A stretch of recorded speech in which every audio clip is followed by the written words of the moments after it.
This is my Sears Suburban 1969 restoration project.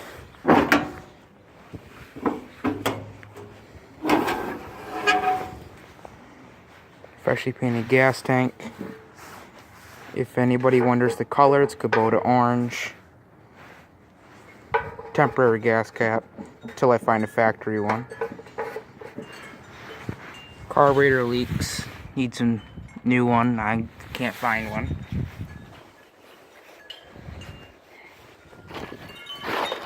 But, yep. It's been repainted once already by the looks of it.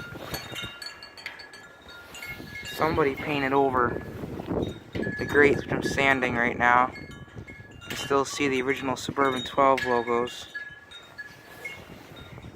Had to put a new transmission in it. See, that one's black instead of orange like the original. And there'll be a video of it running soon.